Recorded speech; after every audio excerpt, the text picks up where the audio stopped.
मंगेश जी। राधे राधे गुरु जी। राधे राधे महाराज जी। महाराज जी, जैसे संत एकनाथ महाराज जी और जना भाई जी जैसे भक्त की सेवा करने के लिए खुद पंढरपुर के पांडुरंग जी घर आए थे, महाराज जी इस समय भगवान पांडुरंग अपने कौन से भक्त के यहाँ सेवा कर रहे हैं और क्या भगवान आज भी अपने भक्त के लिए धरती पर क्या एकनाथ जी जान पाए थे कि हमारी सेवा में भगवान विराजमान है? नहीं जान पाए थे ना। जब भगवान ने किसी भक्त ने भगवान ने बहुत विनय की, मुझे आप दर्शन दीजिए, भगवान ने कहा कि मैं एकनाथ जी की सेवा में हूं। क्या नाम था? श्रीखंड। शिखंडिया। मैं इस नाम से सेवा में हूं। भगवान जब ये आदेश किए तो भागा भागा आया और वो जल ला रहे थे, तो एकनाथ जी से कहा आपके यहाँ भगवान सेवा में है, दर्शन करवा दो। उनका कहाँ भगवान कहाँ सेवा में? तो कहा शिखंडिया नाम है। तो पानी ला रहे थे, साक्षात देखा पांडुरंग सेवा में। कई वर्ष सेवा में थे एकनाथ जी, जान थोड़ी पाए। भगवान जब जनाए तो जान पाए। अब हम तो इतना ही मानते हैं कि सब रूपों में भगवान ही सेवा कर रहे हैं। जो रूप है वो सब भगवान के हैं, और इनमें से कौन भगवान है हमें कैसे पता चलेगा जब तक जनाएंगे नहीं, है नहीं? तो भगवान प्रतिपल अपने भक्तों की सेवा में रहते हैं। जैसे भक्त भगवान की सेवा में रहता है, ऐसे भगवान छुप करके अपने वेश को छिपा करके अपने भक्तों की सेवा में रहते हैं। इसलिए भक्तों की सेवा से बहुत जल्दी भगवान की प्रसन्नता प्राप्त की जा सकती है। अब क्या पता चले, त्रिलोचन जी के यहाँ भगवान अंतर्यामी रूप से नौकर बनकर लगे थे, सुना चरित्र? कैसे पता चला त्रिलोचन जी को? कभी पता लग पाया कि ये भगवान हमारे यहाँ नौकर रूप से है? जब भगवान अंतर ध्यान हो गए और विकल होकर रोए, तो उनको कि अंतर्यामी नौकर के रूप में हमारे घर में विराजमान हो। तो भगवान ऐसे भगवान बन के आएंगे तो कोई भक्त सेवा लेगा क्या? भगवान तो दीनहीन बनकर आते हैं और भक्त की सेवा करके अपने को कृतार्थ मानते हैं, क्योंकि जो भगवान को जितना समर्पित है भगवान उतना ही उस भक्त के प्रति समर्पित है। भगवान के अनंत पार्षद हैं।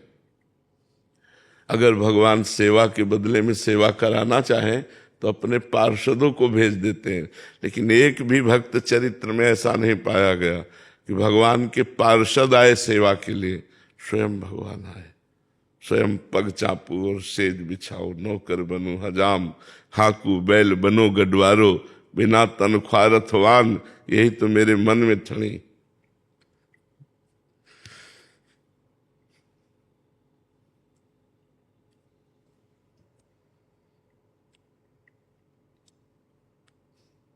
भगवान बहुत प्यार करते हैं।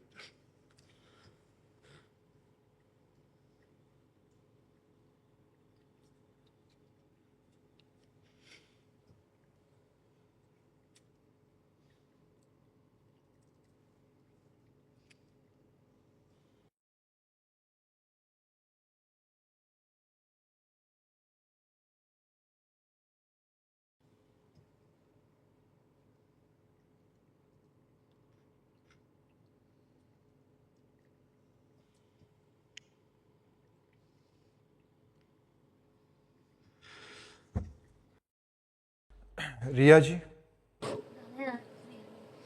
राधे राधे महाराज जी। महाराज जी, भगवान से अपना संबंध कैसे पहचाने? गुरु कृपा से। गुरु कृपा से ही संबंध का प्रादुर्भाव होता है।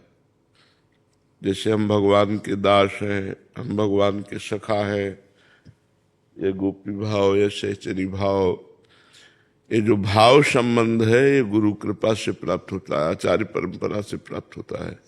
हम जिन आचार्य की शरण में होते हैं वो जो मंत्र और उपासना देते हैं उसी से संबंध प्रकाशित होता है, सिद्ध संबंध। हम भगवान के सखा है तो सिद्ध सखा रूप का अनुभव होता है। हम भगवान के दास हैं तो वैसे ही अनुभव होता है। हम भगवान की प्रिया हैं तो वैसे ही अनुभव होता है, हम उनकी सहचरी है तो वैसे ही अनुभव होता है। ये गुरु कृपा से होता है, आचार्य कृपा से होता है, स्वयं से नहीं, स्वयं सिद्ध नहीं हो सकता। बिना आचार्य और गुरु कृपा के कोई इस मार्ग में सिद्धि नहीं प्राप्त कर सकता। और सिद्धि है भाव की प्राप्ति। भाव प्राप्त हो गया, बस उसी भाव में वो डूबा रहता है। तो भाव ही रस का रसास्वादन कराता है। और उसके हमारे यहाँ शांत भाव, दास्य भाव, सख्य भाव, वात्सल्य भाव, कांता भाव, सहचरी भाव, ये भाव है जो आचार्य प्रदत्त होते हैं। उनके द्वारा जो मंत्र मिलता है, उपासना मिलती है, उसी से भाव की पूर्ति होती है। हम स्वयं से संबंध भगवान से स्थापित करके सिद्ध नहीं हो सकते। आचार्य कृपा से हमारा भाव सिद्ध होता है। जो आचार्य मंत्र देते हैं, गुरु मंत्र देते हैं, उसी से हमारा भाव देह बनता है और उसी से हमारा भाव सिद्ध होता है। कृष्णा गोयल जी, राधे राधे महाराज जी। महाराज जी, भगवत प्राप्ति का उत्साह बार बार कम क्यों हो जाता है जब हम वो भोगों के सेवन से, भोगों के चिंतन से, भोगों के सेवन से हमारा जो भजन से थोड़ा भाव बनता है वो बिगड़ जाता है।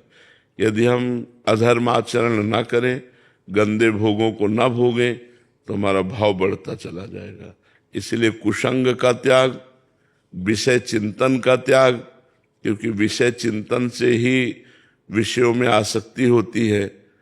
ध्यायते विषयान पुंसान संगास्तेषु उपजायते, संगात संजायते कामा, कामात क्रोधो भी जायते।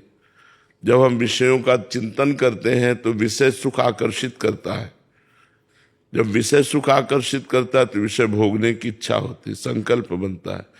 जब संकल्प बनता है तो उसकी क्रिया होती, क्रिया होती तो फिर परमार्थ से भ्रष्ट हो जाता है, उसकी बुद्धि परमार्थ लायक नहीं रहती। भगवान का मार्ग परम पवित्र मार्ग है। इसमें परम पवित्र, पवित्र भोजन, पवित्र आचरण, पवित्र विचार, पवित्र चेष्टाएं, तब परम पवित्र भगवान का वो चिंतन करता है। भगवान के चिंतन से ही भक्ति की पूर्णता है, भगवान के चिंतन से ही भगवान की प्राप्ति है। तो निरंतर भगवत चिंतन करने का जो उत्साह क्षीण हो जाता है, उसका कारण है भोग प्रियता। भोगों में, विषयों में जो प्रियता है, जो हमसे भोग क्रिया हो जाती है, गंदा दृश्य देखा, गंदी बात सुनी, गंदी क्रिया करी, तो हमारे भजन का जो भाव उत्सव बढ़ता है वो उत्साह क्षीण हो जाता है।